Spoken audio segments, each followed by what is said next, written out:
इसे बोलते सुकून। एक सुकून और एक हरकत मिलकर तशदीद बनती है। गोया के दो चीज हो गया, एक सुकून हुआ, एक हरकत हुआ। सुकून बोलते सो इसको, हरकत बोलते सो इसको, ये दो मिलकर क्या बनता सो तशदीद बनता। क्या बनता? वो जरा तशदीद तशदीद नहीं, क्या बोलना उसे? तशदीद बोलना। वो बोलते एक सुकून और एक हरकत मिलकर क्या बनती है? तशदीद बनती है। अब तशदीद की आवाज में क्या दूसरा पॉइंट क्या है? देखो, तशदीद की आवाज में एक किस्म की सख्ती होती है। इसे दबा को पढ़ना, उसे क्या पढ़ना जी? दबा को पढ़ना। जैसे हमजा बाज़बर अब, क्या बोलना?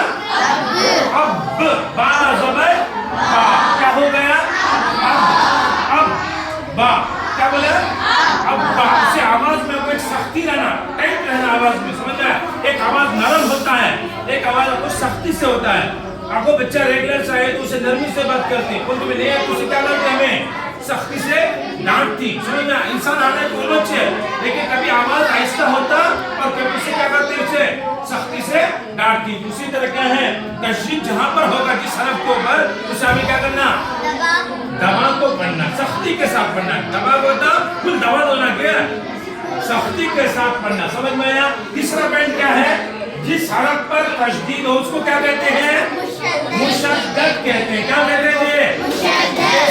जिस हरफ पर सुकून हो उसको क्या बोलेंगे? साकिन वाला हरफ। इसी तरह जिस हरफ पर तशदीद हो उसे क्या बोलेंगे? मुशद्दद बोलेंगे। क्या बोलेंगे जी? मुशद्दद हरफ बोलेंगे। क्या बोलेंगे? मुशद्दद हरफ। जिस हरफ पर तशदीद हो उसको क्या कहते हैं? मुशद्दद कहते हैं। अब मुशद्दद हरफ को कितने बार पढ़ना? दो बार पढ़ना। क्यों? एक हरकत और एक सुकून है, इसको हमें क्या करना? सो दो बार पढ़ना। इसलिए बोलते चारों पॉइंट देखो क्या है? मुशद्दद हरफ को कितने बार पढ़ेंगे? दो बार पढ़ेंगे। मिसाल के तौर पर देखो यहाँ, हालांकि यहाँ है अलिफ, उसके बाद क्या है? बा है, उसके बाद क्या है? बा है। कितना? अलिफ बा बा। समझ में आया? तो अब आपको तशदीद डाल देंगे, हम इसे क्या बोलेंगे ये? तशदीद डालना तो क्या हो जाएगा? हालांकि दो हवाल है सो इसको दिखने में आता नहीं, लेकिन तशदीद आया तो उसे हमें दो बार पढ़ना। हालांकि अलग अलग रहे तो ऐसा आना सो, लेकिन तशदीद आने की वजह से एक को क्या करना रहता है? सामने मिला डाल देते। इस पर हमजा बा ज़बर अब, बा ज़बर बा, क्या हो गया? अब बा। दो बार होता कि बा, बा के ऊपर क्या है? तशदीद है। और जिस हरफ पर तशदीद है उसको क्या बोलेंगे? मुशद्दद बोलेंगे। क्या बोलेंगे? मुशद्दद बोलेंगे। मुशद्दद हरफ को कितने बार पढ़ना?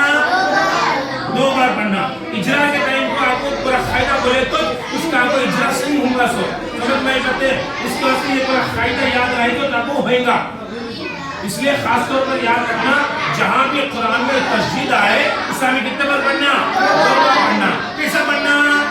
हल्लू पढ़ना, सख्ती के साथ पढ़ना। कितना कैसा करना चाहिए? सख्ती के साथ पढ़ना। कितने बार पढ़ना? दो बार पढ़ना। तशदीद किसे कहते हैं? तशदीद की तारीफ बोलो। एक सुकून और एक हरकत मिलकर तशदीद बनती है। एक सुकून तशदीद बनती है। समझ में ये बात है? ये आपको तशदीद का फायदा। तशदीद के हद में कितने पॉइंट हैं? 1 2 3 4 चार पॉइंट है। ये चार हालत भी हमें क्या रखना? सो याद रखना। सो यानी इजरा के वक्त में चार हालत हमें पूछे तो फटाफट क्या करना? हमें बोलना। बोलेंगे कि आपको हदीस सुनाना। सो